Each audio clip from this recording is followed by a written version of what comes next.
تو اس کو وہ مغالطے کے طور پہ یہ سمجھتے ہیں کہ یہ گویا تجدید ہے جو دین کی بنیادی ضرورت ہے. تو یہ تجدید نہیں ہے. دین میں کوئی الٹریشن یا دین میں رینوویشن ہونا، دین کے اندر کوئی چینج آنا یا اس کا کوئی نیا ورژن لانا، یہ تجدید نہیں.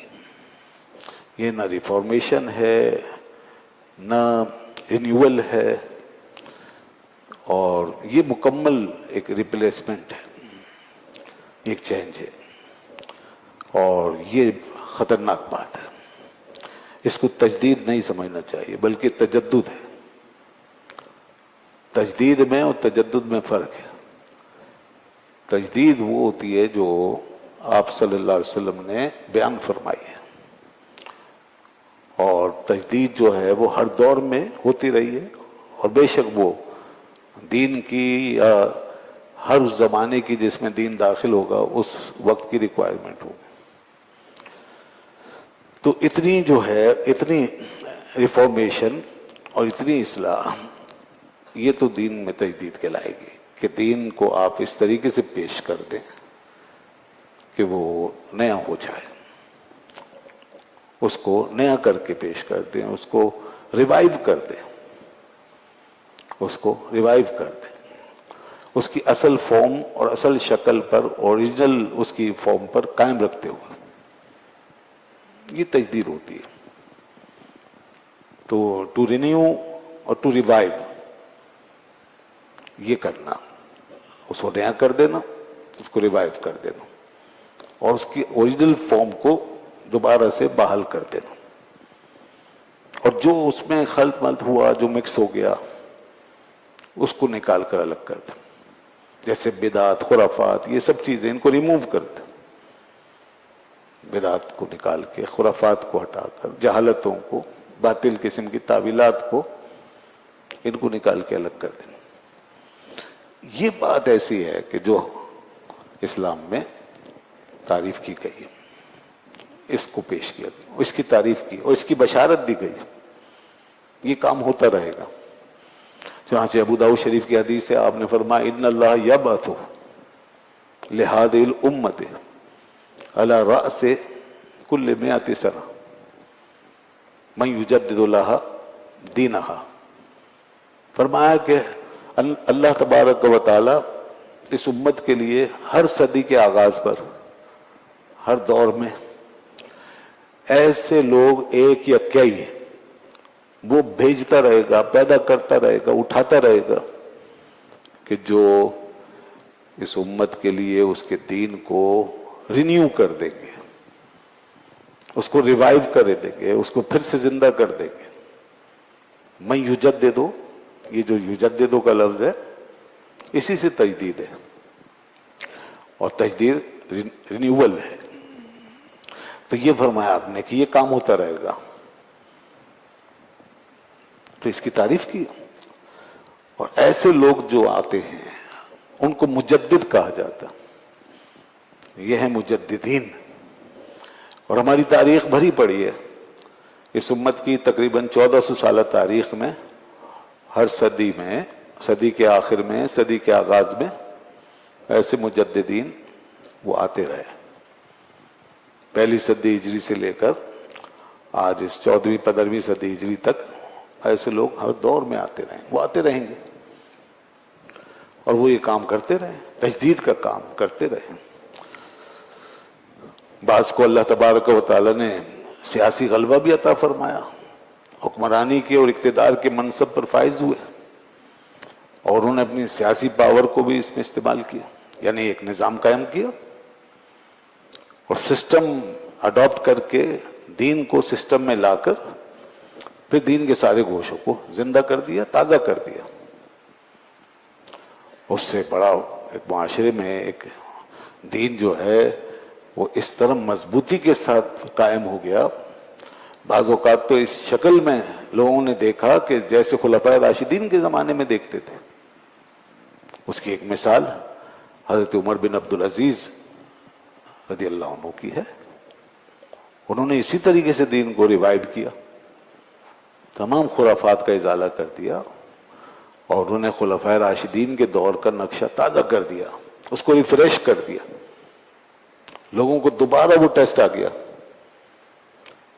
تو یہاں سے یہ وہم بھی دور ہو گیا کہ جو یہ سمجھا جاتا ہے کہ وہ بس ایسا دور تھا کہ اب اس کا کوئی دوبارہ ہم نقشہ نہیں دیکھ سکتے اور اس کو کوئی اب اپلائی نہیں کر سکتا، اس کو دوبارہ ہم اپنے اندر نافذ نہیں کر سکتے.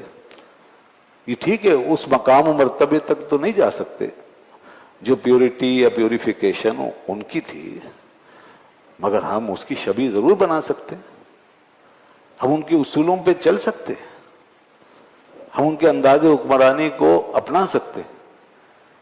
جس طرح کہ مغرب نے آج وہی اصول جو حضرت فاروق اعظم رضی اللہ عنہ کے زمانے میں اپلائی ہوئے، دین کی روشنی میں، عدل کے اور آزادی کے اور حقوق انسانی کے اور احترام انسانیت کے جو دستور اور احکام حضرت عمر رضی اللہ عنہ نے نافذ فرمائے، وہ یورپ نے، مغرب نے پوری طرح اپنا لیے.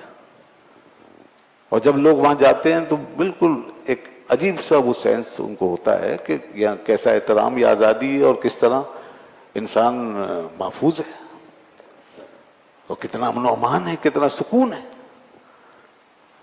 تو جب کفار ان اصولوں کو اپنا کے اپنے معاشرے کو اس طرح مضبوط اور پائیدار کر سکتے ہیں اور پرامن بنا سکتے ہیں، تو یہ ہم لوگوں کو کیا ہو گیا؟ ہمارا مسئلہ کہاں اٹک گیا ہے؟ تو جہاں اٹکا ہوا ہے وہ سب آپ کو معلوم. وہیں سے جب تک حرکت نہیں ہوگی معاملہ ٹھیک ہی نہیں ہوں گے. باقی تبلیغ ہے وہ ہوتی رہے گی، عوام میں یہ باتیں ہوتی رہیں گی، مگر جب تک کہ اوپر سے مین جہاں سینٹر آف پاور ہے وہاں سے حرکت اور ارتعاش نہیں ہوگا تو وہ لہریں نیچے نہیں آئیں گی. نیچے سے اوپر لہر نہیں جاتی، اوپر سے نیچے آتی ہے. تو اس لیے بہرحال یہ بات دوسری ہے. تو میں یہ عرض کر رہا تھا کہ یہ جیسے کسی کو حاصل ہو گیا اقتدار، کوئی وقت کا مجدد، اس کو سیاسی پاور حاصل ہو گئی تو اس نے یہ کام کر دیا. اسی طرح ہمارے دور اخیر میں اسی ہندوستان کے اندر 12ویں صدی ہجری میں ہم نے دیکھا کہ ایک بہت بڑا بادشاہ یہاں کا جس نے 50 سال حکومت کی، اور وہ اس پوری قوم کا آئیڈیل بادشاہ ہے، مسلمانوں کا ہر دل عزیز، جس کا سب آج احترام کرتے ہیں، تمام کلمہ گو مسلمان. اس کا نام ہے اورنگزیب عالمگیر. اس نے یہاں بر صغیر میں اسی طرح تجدید کی سیاسی پاور کے ساتھ. ان کو سیاسی طاقت حاصل ہوئی، وہ بادشاہ بنے، اور 50 سال تک بلا شرکت غیر ان کو سفید و سیاہ کی ملکیت حاصل رہی، اور وہ یہاں پہ حکومت کرتے رہے، اور پوری انہوں نے دیانتداری اور ایمانداری کے ساتھ حکومت کی، اور یہاں پھر دین کا ریوائول کیا، دین کو زندہ کیا. اکبر کی اور جہانگیر کی جو خرافات تھیں ان کو مٹا دیا. اکبر کی خرافات میں تذکرہ کروں گا، اور آپ سنتے رہتے ہیں کہ اکبر نے کس طریقے سے یہاں دین کو بدل دیا تھا. تو اب ضرورت تھی ایک بہت بڑی تبدیلی کی، ریوائول آف دا ریلیجن. وہ اس کا وقت آ گیا، پھر اللہ نے اورنگزیب کو پیدا کیا. تو اورنگزیب خود مقام تجدید پہ فائز تھے، یعنی مجدد وقت تھے. وہ ایک گریٹ ریفارمر تھے، وہ بہت بڑے ریوائولسٹ تھے. انہوں نے سیاسی طاقت، حکومت کی طاقت، بادشاہت کی طاقت کو استعمال کیا اور پورے ملک میں اسلامی نظام قائم کر دیا، اور زبردست امن و امان اور سکون کا ماحول یہاں پہ مہیا کیا. ان کے نیچے، ان کے اقتدار کے زیر سایہ ہندو، غیر مسلم تمام لوگ وہ مکمل آزادی کے ساتھ اور احترام انسانیت، حقوق انسانی کے ساتھ رہتے تھے، اور کوئی ایجیٹیشن نہیں، کسی کو کوئی شکایت نہیں تھی. تو آج جو ان کے خلاف مغرب کو بے چینی ہے، یا آج کا متعصب رائٹر ان کے خلاف جو کچھ لکھتا ہے، وہ ہندوؤں میں سے بھی ہیں اور مغرب کے لوگ بھی ہیں. اور پھر انہی کے ذہنی غلام ہمارے اندر جو پیدا ہوتے ہیں، وہ لوگ، ان کو مروڑ ہوتی ہے، اور ان کو اورنگزیب جو ہے وہ اچھا نہیں لگتا. ان کو اچھا نہیں، ان کو کون اچھا لگتا ہے؟ اکبر. اکبر اور اس کو وہ کہتے ہیں دی گریٹ. حالانکہ دی گریٹ تو اللہ ہے، مگر اکبر کو اتنا بڑھاتے ہیں دی گریٹ. ان کو بہت بڑا آدمی لگتا ہے اس لیے کہ اس کے ساتھ ان کا کارورا ملتا ہے. بات وہی ہے نا کہ الجنس یمیل الی الجنس، جنس جنس کی طرف مائل ہوگی بھائی. اگر آپ کے اندر دین کی محبت ہے تو دین بھی اچھا لگے گا، دیندار لوگ بھی اچھے لگیں گے. اور جو تاریخ میں اچھے لوگ دیندار ہوئے وہ سب اچھے لگیں گے، کیونکہ یہ ایک چین ہے جو وہاں تک جوڑ دے گی آپ. اور اگر آپ کے دل میں دین کی محبت نہیں ہے، مغرب کی غلامی آپ کے اوپر غالب آ گئی ہے اور سیکولرزم کا رنگ چڑھ گیا ہے اور آپ بہت اپنے آپ کو ماڈرن یا الٹرا ماڈرن کہلانے پہ فخر کرتے ہیں، تو پھر آپ کو اور نہ اورنگزیب اچھا لگے گا، نہ آپ کو عمر بن عبدالعزیز اچھے لگیں گے. آپ کو تو متجددین اچھے لگیں گے جو دین کے نام پر دین کا حلیہ بگاڑے. آپ کو اکبر بادشاہ جیسے لوگ اچھے لگیں گے، یا آج جو اکبر کو فالو کرتے ہیں اور دین کو بیٹھ کے وہ اپنی تراش خراش کر کے دین کے ساتھ اس کے نشانات کو مٹاتے ہیں، اس کی بنیادوں کو کھودتے ہیں، اس کے اسٹرکچر کو جو ہے وہ چاہتے ہیں کہ دوبارہ بنائیں. اس طرح کے لوگ اچھے لگتے ہیں. تو یہ دراصل یہ ہیں ماڈرنسٹ. یہ وہ لوگ ہیں جن کو متجدد کہا جاتا ہے، تجدد پسند. تو میں نے جیسے کہا کہ تجدید اور چیز ہے، تجدد اور چیز ہے. تجدید یہ مستحسن ہے، تجدید کی ضرورت ہے. دین کو نیا کر کے پیش کرنا، اس کو اس طرح انٹرپریٹ کرنا کہ جو کچھ اسٹیبلشڈ ہے اس میں کوئی تغیر و تبدل پیدا نہ ہو، اور آج کے حالات میں اس کی ظاہری صورت کو آج کے حالات میں ڈھال کے پیش کیا جائے.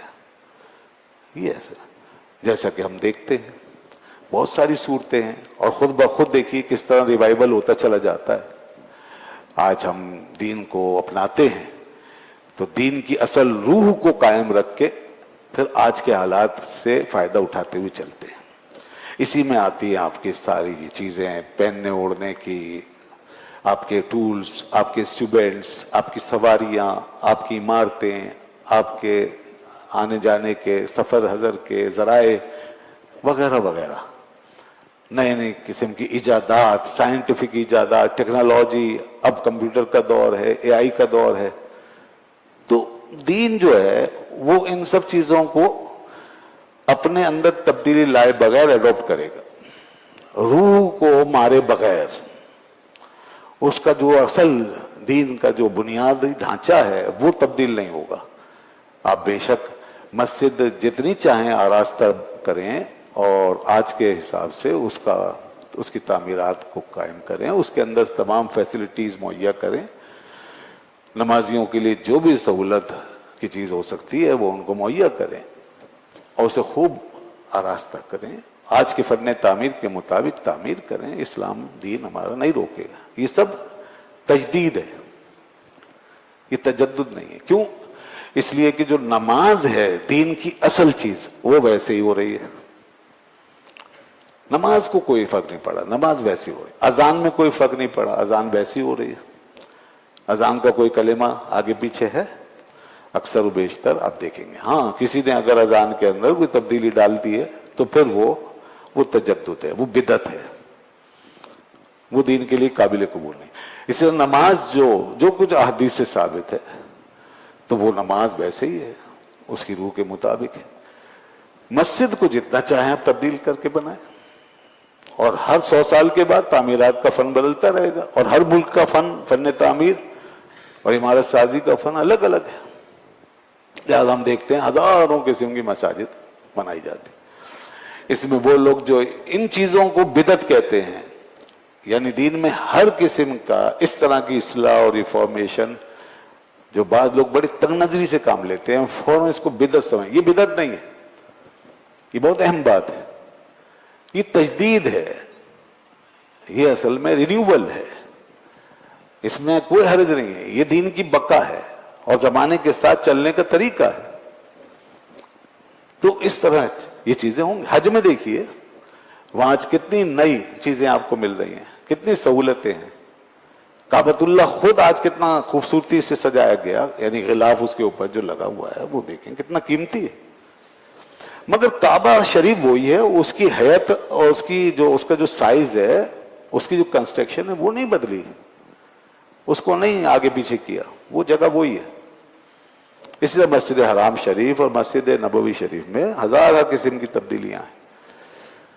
لیکن جو لوگ یہ کہتے ہیں نہیں جی کل بدعت دلالہ، ہر نئی چیز جو ہے وہ گمراہی ہے، تو وہ اب کہاں کھڑے ہیں، وہ اس کو کیسے ایڈجسٹ کریں گے؟ تو ایسا نہیں، یہ بدعت نہیں کہلائے گا. بدعت وہاں ہوتا ہے جب کوئی چیز دین سے ٹکرا جائے، دین کے اصولوں سے ٹکرا جائے، دین کو بدل دے، اس کی روح کو مار دے، اس کے اصولوں کو بگاڑ دے، اس کے خلاف ہو، ایسی چیز یہ بدعت کہلاتی ہے.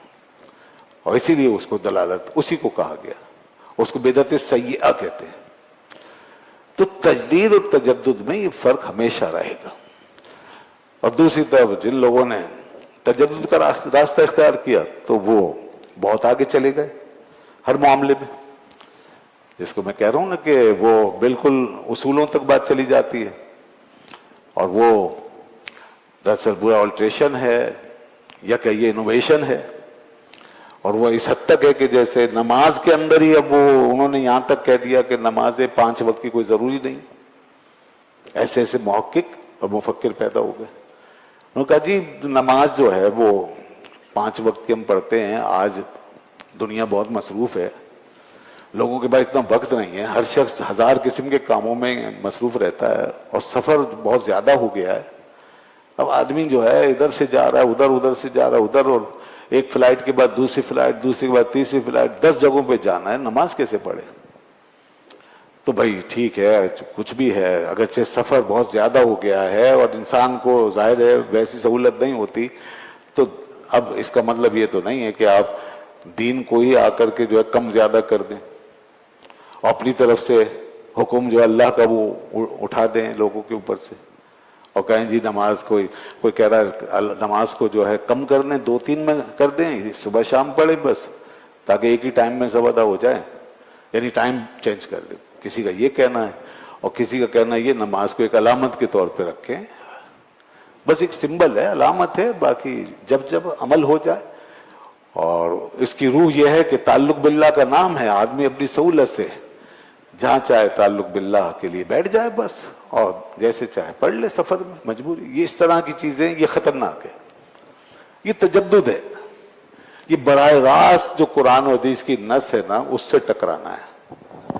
اور یہ وہ خطرناک بات ہے کہ جو دوسرے مذاہب میں جب داخل ہوئی تو ان کو بالکل مسخ کر دیا اور غائب کر دیا دنیا سے. آج دیگر مذاہب کی کوئی روایت بھی اپنی اصل حالت پہ باقی نہیں ہے، کوئی روایت، حتیٰ کہ ان کی کتابیں بھی بدل گئی. اچھا اگر اس قسم کی تبدیلی اسلام میں خدا چاہتا تو دین کو بھی ویسے ہی چھوڑ دیتا، اسلام کو بھی ویسے ہی چھوڑ دیتا جیسے عیسائیت کو چھوڑ دیا، جیسے یہودیت کو، جیسے اور مذاہب کو. کیوں قرآن کے ٹیکسٹ کی اتنی زبردست حفاظت کی ہے اس نے؟ یہ ہماری جو قانون کی کتاب ہے، ہمارا قانون ہے، سب سے بڑا قانون قرآن ہے. تو یہ بک آف لا جو ہماری ہے، اس کے ٹیکسٹ کی، اس کے فیصلوں کی اتنی زبردست حفاظت کیوں کی گئی؟ اور پھر اس میں اتنی سخت تاکید کیوں کی گئی ہے کہ تم میرے نبی کو فالو کرو، بس ان کی اتباع کرنی ہے تم نے، اور جو وہ دیں وہ لو. اتنی تاکید کیوں کی گئی؟ اتنا ادب اور احترام کیوں سکھایا کہ نبی صلی اللہ علیہ وسلم کا معاملہ سارے انبیاء سے بھی مختلف ہے. اب آپ کا پروٹوکول، آپ کا احترام، آپ کی رسپیکٹ سب سے زیادہ ہے، آپ کے آداب سب سے زیادہ ہیں. یہ باریکیاں کیوں ملحوظ رکھی گئی؟ کیا اللہ کو معلوم نہیں تھا کہ زمانہ بدلے گا اور دنیا فاسٹ ہو جائے گی اور بہت ایجادات ہو جائیں گی، لوگوں کو وقت نہیں ملے گا اور لوگ کہیں اور دیکھیں گے اور مصروف ہو جائیں گے، مشغول ہو جائیں گے، تو اس کو کمپرومائز ہونے دیا جائے؟ نہیں، کوئی اصول کمپرومائز نہیں ہونے دیا. اس نے اتنا زبردست پروٹیکشن دیا ہے ایک کتاب کو اپنی، اور دوسرے نبی صلی اللہ علیہ وسلم کی سنت کو اور آپ کے احترام کو.